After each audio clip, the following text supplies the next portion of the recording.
നമ്മുടെ ബജറ്റിൻ്റെ മാത്രമല്ല നേരത്തെ അവതരിപ്പിച്ച ധവളപത്രത്തിൻ്റെയും പ്രധാനപ്പെട്ട ഊന്നൽ സ്വകാര്യ മേഖലയ്ക്ക് നല്ല അവസരം കൊടുക്കലായിരുന്നു.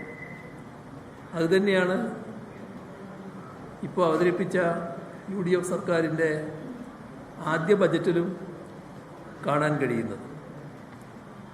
കഴിഞ്ഞ കേന്ദ്ര ബജറ്റിൽ ഒഡീഷ, ആന്ധ്ര, കേരള ഈ സംസ്ഥാനങ്ങളെ ബന്ധിപ്പിച്ച് സ്വകാര്യ മേഖലയ്ക്ക് വേണ്ടി പ്രഖ്യാപിച്ച റെയർ എർത്ത് ഇടനാഴി കേന്ദ്ര ഗവൺമെൻറ് പ്രഖ്യാപിച്ച് ആ ആശയത്തെ അതേപടി ഇപ്പോൾ UDF സർക്കാർ ഉൾക്കൊണ്ടു എന്ന് വേണം കണക്കാക്കാൻ.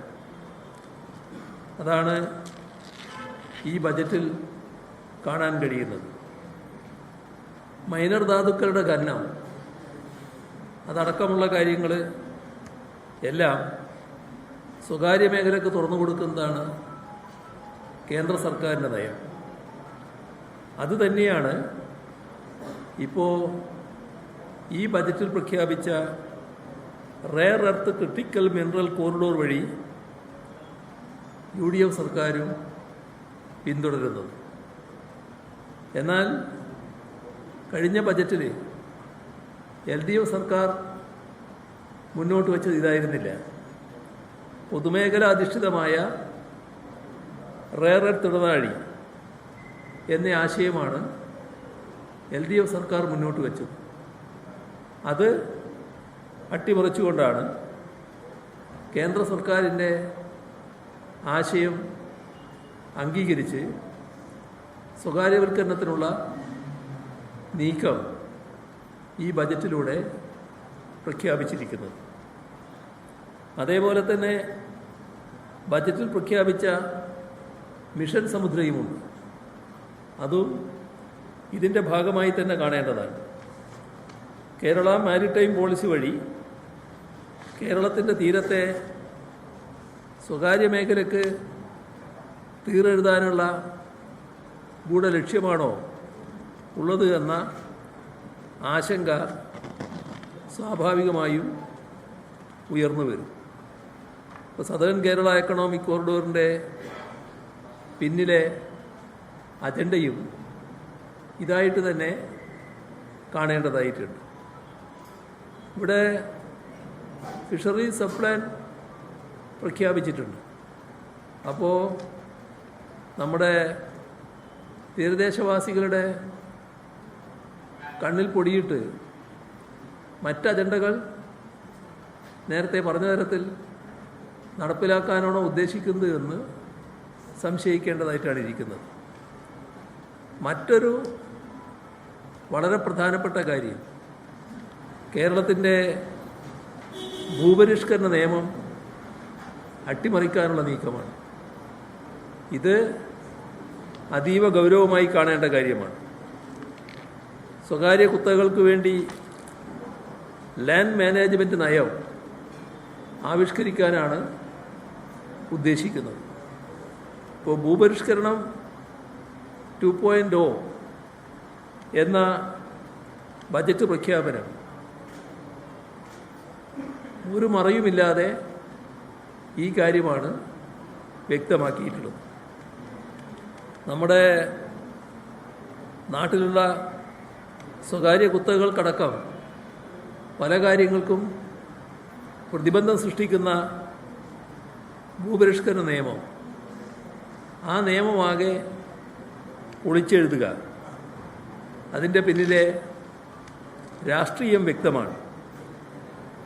ഇവിടെ അത് കേരളത്തിൽ വലിയ തോതിൽ പ്രശ്നങ്ങൾ ഉയർത്തിക്കൊണ്ടുവരുന്ന ഒന്നായിരിക്കും എന്നതാണ് ഈ ഘട്ടത്തിൽ തന്നെ പറയാനുള്ളത്.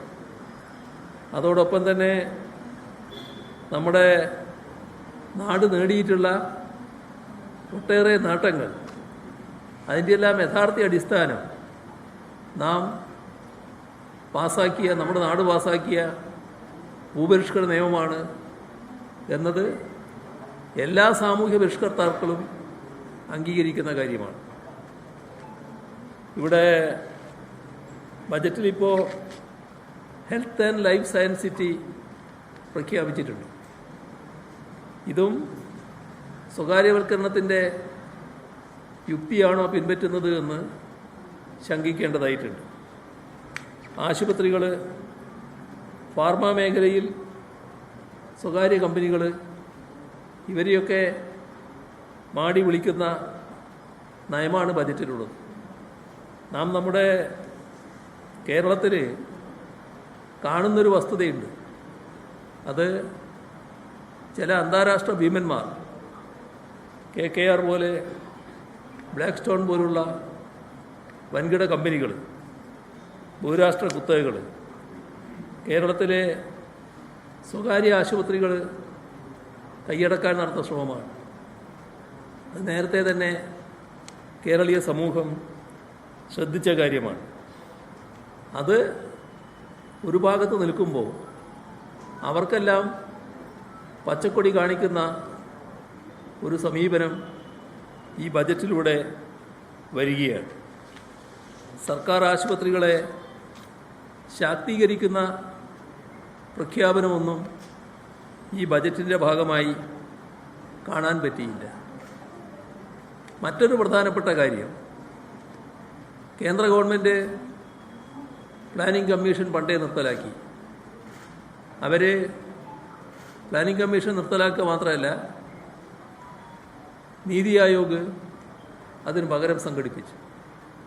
ഇപ്പോൾ അതേ വഴിയിലേക്ക് നമ്മുടെ സംസ്ഥാനവും നീങ്ങാനാണോ ഉദ്ദേശിക്കുന്നത് എന്നത് ശങ്കിക്കേണ്ടതായിട്ടാണ് ഇരിക്കുന്നത്. ഇപ്പോൾ പ്ലാനിംഗ് ബോർഡ് പുനഃസംഘടിപ്പിക്കും എന്ന് പറഞ്ഞു കഴിഞ്ഞു. ഒരു തിങ്ക് ടാങ്കായി പ്ലാനിംഗ് ബോർഡിനെ മാറ്റുക എന്നതാണ് വ്യക്തമായി നമ്മുടെ ബജറ്റിൽ പറഞ്ഞു കഴിഞ്ഞ കാര്യം.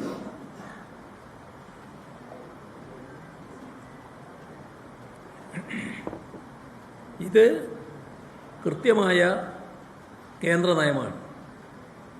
ഒരു മറയുമില്ലാതെ അത് അംഗീകരിക്കുന്ന നിലയിലേക്ക് പ്ലാനിംഗ് കമ്മീഷനെ മാറ്റി നീതി ആയോഗിനെ ആക്കിയതുപോലെ ഇവിടെ ആ ആശയം സ്വീകരിച്ച് ഒരു തിങ്ക് ടാങ്കാക്കി നമ്മുടെ പ്ലാനിംഗ് ബോർഡിനെ മാറ്റുന്നു എന്നാണ് കാണേണ്ടത്. അടുത്ത് ഇറങ്ങിയ ധവളപത്രത്തിൻ്റെ നിർദ്ദേശത്തിൻ്റെ അടിസ്ഥാനത്തിൽ കൂടിയാണ് ഇത്തരമൊരു പ്രഖ്യാപനം ബജറ്റിൽ വന്നിട്ടുള്ളത് നമ്മൾ കാണണം. അപ്പോൾ നെഹ്റുവിയൻ വികസന കാഴ്ചപ്പാടാണ് അംഗീകരിക്കുന്നതാണല്ലോ പറയുന്നത്. നെഹ്റുവിൻ്റെ വാചകങ്ങൾ ഉദ്ധരിച്ചുകൊണ്ടാണല്ലോ ബജറ്റ് പ്രസംഗം അവസാനിപ്പിച്ചത്. പക്ഷേ നെഹ്റുവിയൻ വികസന കാഴ്ചപ്പാടിൻ്റെ പ്രധാന ഉപാധി ആസൂത്രണമായിരുന്നു. ആ ആസൂത്രണത്തെ ഈ നെഹ്റുവിയൻ സോഷ്യലിസ്റ്റ് എന്ന് അഭിമാനം കൊള്ളുന്ന മുഖ്യമന്ത്രി കുഴിച്ചു മൂടുന്നു എന്ന അവസ്ഥയാണ് ഈ ബജറ്റിലൂടെ നമുക്ക് കാണാൻ കഴിയുന്നത്. എല്ലാവരും സമ്മതിക്കുന്നൊരു കാര്യമാണ്, കേരളത്തിൽ വൻതോതിലുള്ള പശ്ചാത്തല വികസനം നടന്നു എന്നുള്ളത്. ആർക്കും ആ കാര്യത്തിൽ മറ്റൊരു വ്യത്യസ്ത അഭിപ്രായം ഉണ്ടാവില്ല. ആ വികസനം നടക്കുന്നതിനിടയാക്കിയത് കിഫ്ബിയാണ്. അതിൻ്റെ ചാലകശക്തിയായി പ്രവർത്തിച്ചത് കിഫ്ബിയാണ്. പക്ഷേ കിഫ്ബിയുടെ ചിറകരിയുന്ന നിലപാടാണ് ഈ ബജറ്റിൽ സ്വീകരിച്ചിരിക്കുന്നത്.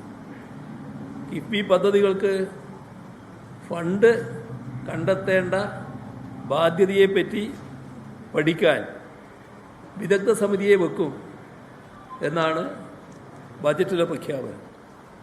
അതിൻ്റെ പിന്നിലെ രാഷ്ട്രീയം എല്ലാവർക്കും മനസ്സിലാക്കാൻ കഴിയുന്നതാണ്.